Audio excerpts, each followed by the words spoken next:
चला नमस्कार. पुढचं रक्षासूत्र आपण ते बघणार आहोत ते म्हणजे खास विद्यार्थ्यांसाठी किंवा जे शिक्षक लोक आहेत त्यांच्यासाठी सुद्धा एज्युकेशन किंवा शैक्षणिक रक्षासूत्र हे आपल्याला श्रावण महिन्याच्या पौर्णिमेला बांधायचं आहे. त्या दिवशी रेकीची पावर ही खूप मोठी असते आणि वर्षभर त्याची रेकी आपल्याला पुरते. त्यामुळे रक्षासूत्र हे रक्षाबंधनापर्यंत तुमच्यापर्यंत पोहोचेल याची तुम्ही जबाबदारी घ्यायची आहे. म्हणजे लवकर बुकिंग करायचं आहे.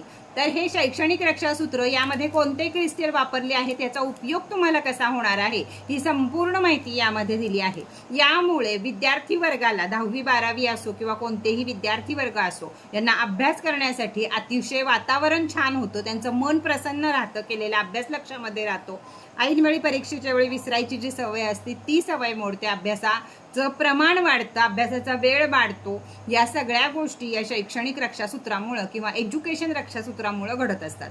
तर ज्यांना हे रक्षासूत्र हवं आहे त्यांनी वरती दिलेल्या नंबरवरती 500 रुपये पे करायचे आहेत कुरिअर चार्जेस सकट. तर पे करायचे आहेत, स्क्रीनशॉट पाठवायचा आहे, ॲड्रेस पाठवायचा आहे, जे वापरणार आहे त्याचं नाव पाठवायचं आहे. एक रक्षासूत्र एकानंच वापरायचं आहे. कुणीही कुणाला बांधलं तरी चालतं. तुम्ही रक्षा पौर्णिमेला बांधू शकता, श्रावणी पौर्णिमेला बांधू शकता, अगरमध्ये आधे कधीही बांधू शकता. तुमच्या ह्यानं तुम्ही मागवू शकता.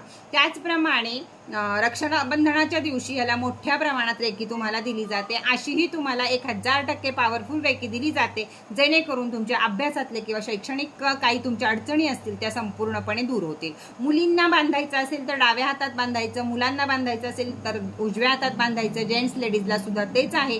त्याचबरोबर अफर्मेशन रोज द्यायचे आहेत की माझ्या अभ्यासात प्रगती होत आहे, माझं मन शांत होत आहे, माझं अभ्यासात लक्ष लागत आहे किंवा 2 तास अभ्यास मी आता करू शकत आहे, परीक्षेच्या वेळी सुद्धा मला सर्व काही व्यवस्थित येत आहे. अशा अनेक प्रकारच्या अफर्मेशन तुम्ही याला द्यायचे आहेत ज्या तुम्हाला योग्य वाटतात त्या.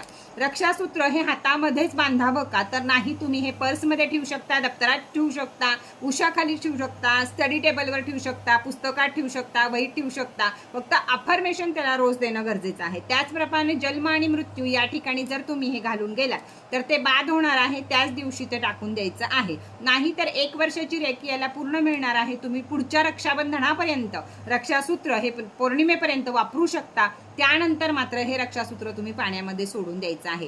तर चला मग फटाफट बुकिंग करा.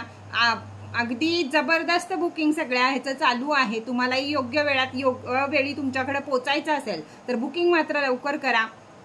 सर्व माहिती व्यवस्थित द्या, रेकीचं नाव द्या, तर तुम्हाला पटापट मला पाठवता येईल. तर बुकिंग फास्ट.